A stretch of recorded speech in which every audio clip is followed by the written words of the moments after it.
The rain drummed against the windshield of Michael's taxi, creating a rhythmic yet somewhat soothing sound that contrasted sharply with the tension he felt inside. As he drove through the dimly lit streets of the city, the streetlights cast long, eerie shadows that danced on the wet pavement. The night was quiet, too quiet for a Friday. Usually the streets would be bustling with people heading to bars or returning from late-night shifts. But tonight, it felt like the city was holding its breath. He glanced at the time. 12:47 a.m. The minutes seemed to crawl by, each one stretching longer than the last. Michael sighed. One more fare, then he could call it a night. His eyes felt heavy, and the thought of his warm bed was becoming increasingly appealing. His car smelled faintly of stale coffee and the cheap pine-scented air freshener dangling from the rearview mirror.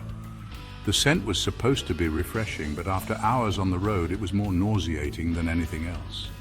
Just as he was about to switch off his meter, the radio crackled to life, startling him out of his drowsy state. Dispatch, VO. Dispatch to car 27. We've got a pickup request at the corner of Holloway and Briar. The voice on the other end was calm, almost too calm for the eerie night. Michael frowned. That was on the outskirts of town, right near the old cemetery. The place had always given him the creeps, especially on nights like this. He hesitated, but then shrugged. A fare was a fare. He couldn't afford to be picky, especially with the rent due in a few days. He turned the car around and headed toward the destination. The rain seemed to intensify, as if the heavens were warning him to turn back, but he pressed on, determined to complete his shift. When Michael pulled up to the corner, the rain was coming down in sheets, making it difficult to see more than a few feet ahead. The streetlights cast a dim, eerie glow on the wet pavement, reflecting the city's melancholy mood. He saw a woman standing alone in the rain, her figure barely visible through the downpour. She seemed out of place, like a ghostly apparition from another time. She was dressed in an old-fashioned white dress that clung to her body from the downpour. The dress looked like something from a bygone era, adding to the surreal atmosphere of the night. Her long, dark hair obscured her face, making it impossible to see her features clearly. The rain plastered her hair to her head, adding to her mysterious appearance. Rolling down the window, he called out, his voice barely audible over the sound of the rain. Michael shouted, "Need a ride?" He wasn't sure why he offered. Something about her drew him in. Without a word, the woman opened the back door and slid into the seat. The car's interior lights flickered for a moment, casting an eerie glow on her pale face.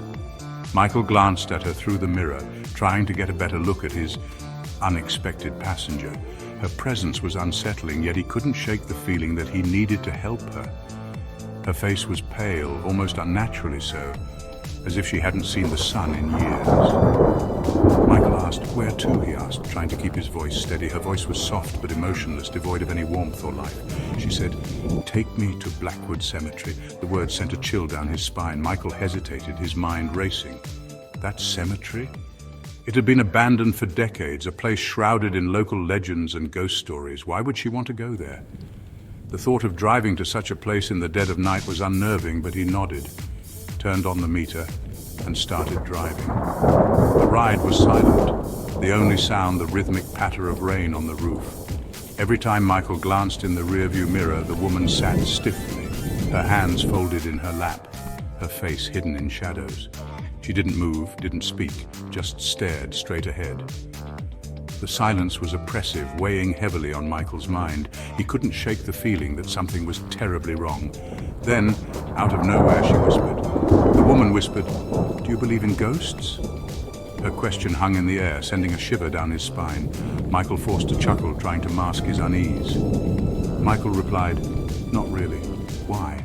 She didn't answer, her silence more unsettling than any response. Instead, she slowly turned her head to look directly at him, her movements deliberate and almost mechanical. Her eyes were dark, empty, as if she had no pupils at all. Michael's stomach twisted with a sense of impending dread. He tried to focus on the road, but the image of her empty eyes was burned into his mind. The rain seemed to intensify, the sound growing louder, almost deafening. He could feel his heart pounding in his chest. As they neared the cemetery, the atmosphere grew even more oppressive. The streetlights became sparse and the road seemed to narrow, as if guiding them into a different world. Michael's hands gripped the steering wheel tightly, his knuckles white. He could see Blackwood Cemetery in the near distance. The iron gate stood tall and foreboding. Michael drove towards it, his breath shallow and rapid. He turned to speak to the woman, but she was gone. The back seat was empty, except for a small puddle of water where she had been sitting. Michael's mind raced, trying to make sense of what had just happened. Had she been a ghost? A figment of his imagination? He didn't know, but one thing was certain. He would never forget the night he picked up the passenger. As he neared the cemetery, the atmosphere grew heavier, the air thick with an unspoken dread. The rain pounded relentlessly on the car's roof, each drop echoing like a distant drumbeat. The headlights barely pierced through the darkness, casting long, wavering shadows on the wet road. Michael's radio began to crackle, the static growing louder with each passing second. It was as if the very airwaves were being distorted by some unseen force, bending and twisting the signals into a chaotic mess. The static was loud, almost painful, a grating noise that seemed to claw at his eardrums. He winced, reaching for the dial to turn it off, but the knob wouldn't budge. It was stuck, as if glued in place by some malevolent will. Then through the noise he heard a voice.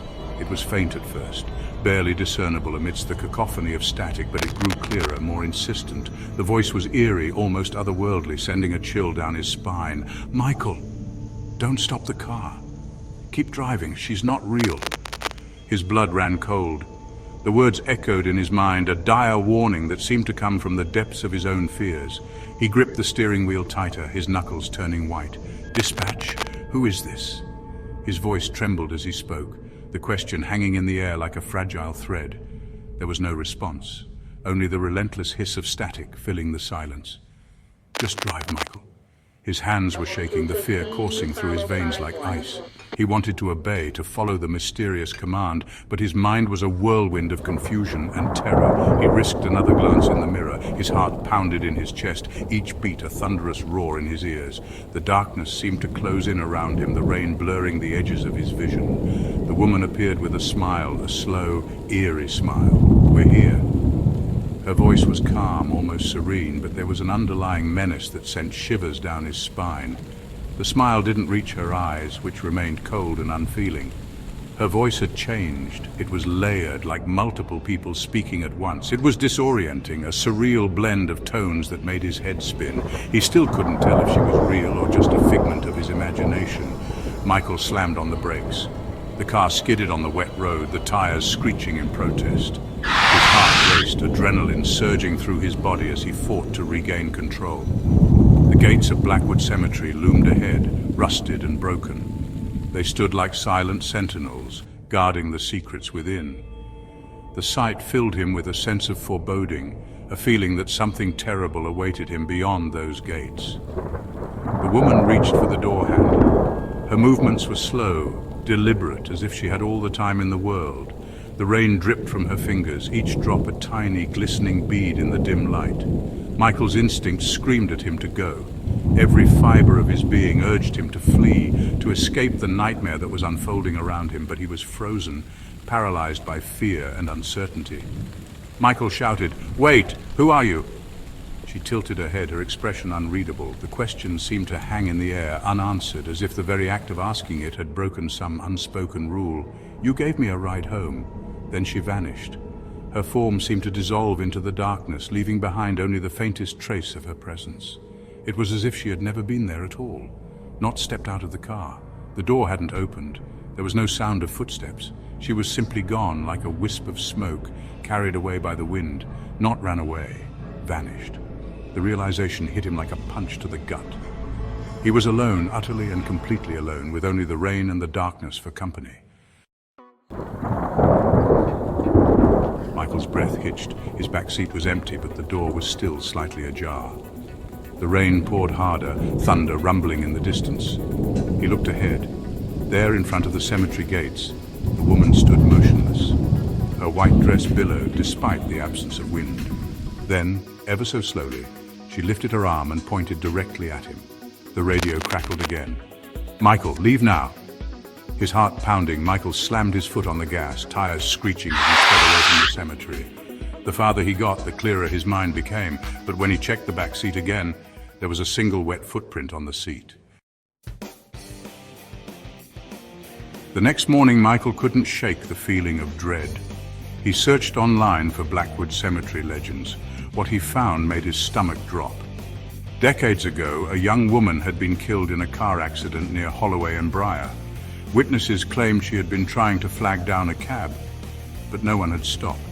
Her body was found near Blackwood Cemetery, and then the final line made his blood run cold. Local cab drivers report seeing a woman in white asking for a ride, only to vanish before reaching the cemetery. Michael closed his laptop, his hands trembling. His taxi app pinged. New passenger request, Holloway and Briar.